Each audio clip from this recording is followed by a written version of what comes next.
നമസ്കാരം. KBTയുമായി ബന്ധപ്പെട്ട് KBTയുടെ നമ്മുടെ അളവ് പ്ലാനുകൾ, വീടിൻ്റെ ബിൽഡിങ്ങിൻ്റെ അളവ് പ്ലാനൊക്കെ ബന്ധപ്പെട്ട് വരക്കുന്നതിന് നമ്മൾ നേരത്തെ പലരും ഒരു റിഡ്ജിഡിൻ്റെ സ്കെച്ച് എന്നുള്ളൊരു ആപ്പ് നേരത്തെ ചിലരൊക്കെ ഉപയോഗിച്ചിരുന്നു. അതിന് ചില പോരായ്മ ഉണ്ടായിരുന്നു. അത് SVG ഫോർമാറ്റിലുള്ള, അതായത് വളരെ ക്വാളിറ്റി കുറഞ്ഞ ഒരു ഇമേജ് ഫയലായിട്ടാണ് അത് സേവ് ചെയ്യാൻ പറ്റിയിരുന്നത്. അതുകൊണ്ട് തന്നെ അത് വേണ്ട രീതിയിൽ നമുക്കത് ഉപയോഗിക്കാൻ കഴിഞ്ഞിരുന്നില്ല.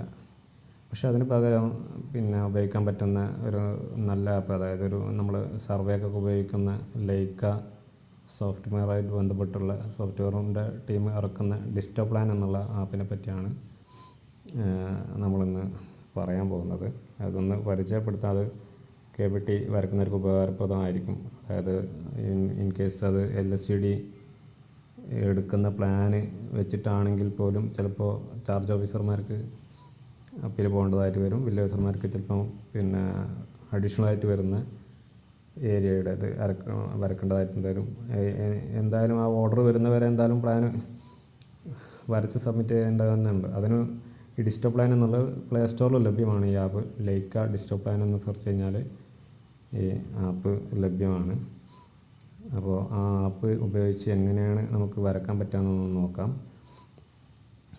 ആപ്പ് ഓപ്പൺ ചെയ്ത് കഴിഞ്ഞാൽ അതിൽ ഒരുപാട് ഓപ്ഷൻസ് കാണിക്കും. അതായത് ലൈക്കയുടെ ഡ്രോയിങ്ങിന് ഉപയോഗിക്കുന്ന ചില മെഷർമെൻറ്റ് ടൂളുകൾ ഉപയോഗിച്ചുകൊണ്ടുള്ളതും അങ്ങനത്തെ കുറേ എണ്ണം കാണിക്കും. നമുക്ക് സ്കെച്ച് പ്ലാൻ എന്നുള്ള ഓപ്ഷനാണ് നമുക്ക് വേണ്ടത്. അത് ഓപ്പൺ ചെയ്യാം. അത് ഓപ്പൺ ചെയ്യുന്ന സമയത്ത് അത് ഏത് രീതിയിലൊക്കെ യൂസ് ചെയ്ത് വരക്കുക എന്നൊക്കെയുള്ള ചില ഇൻസ്ട്രക്ഷൻസ് ഉണ്ടാവും.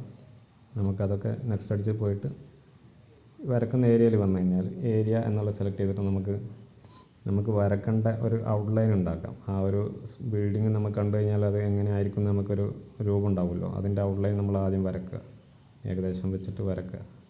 ഏകദേശം എന്ന് വെച്ചാൽ അതിൻ്റെ അതേ ആകൃതിയിൽ അതിൻ്റെ ഔട്ട്ലൈൻ വരക്കുക.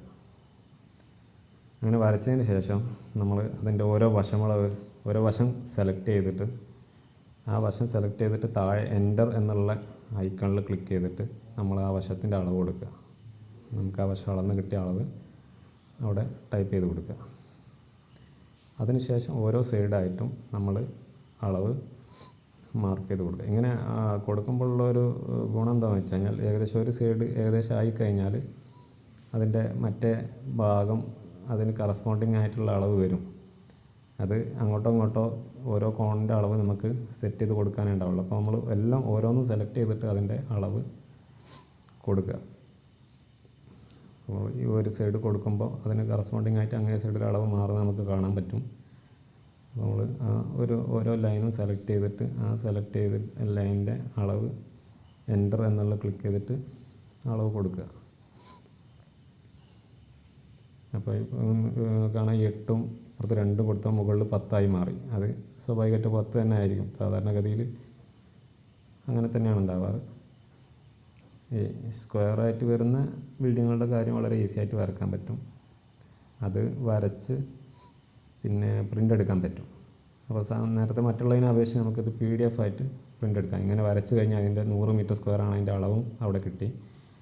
നമുക്കത് പ്രിൻ്റ് എടുക്കാനായിട്ട് PDF ആക്കി മാറ്റാൻ എക്സ്പോർട്ട് എടുക്കാം. ഇവിടെ JPEG, PDF എന്ന 2 ഓപ്ഷൻ ഉണ്ട്.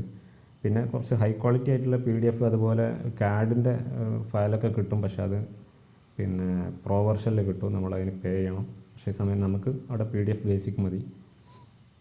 അപ്പോൾ നമുക്ക് അത് PDF ബേസിക് എക്സ്പോർട്ട് ചെയ്ത് കഴിഞ്ഞാൽ ഇതുപോലെ വശമളവും അതിൻ്റെ ഏരിയയുമുള്ള ലേഔട്ട് നമുക്ക് പ്രിൻ്റ് ചെയ്യാനായിട്ട് ലഭ്യമാണ്. യൂസ്ഫുൾ ആവും എന്ന് കരുതുന്നു. Thank you.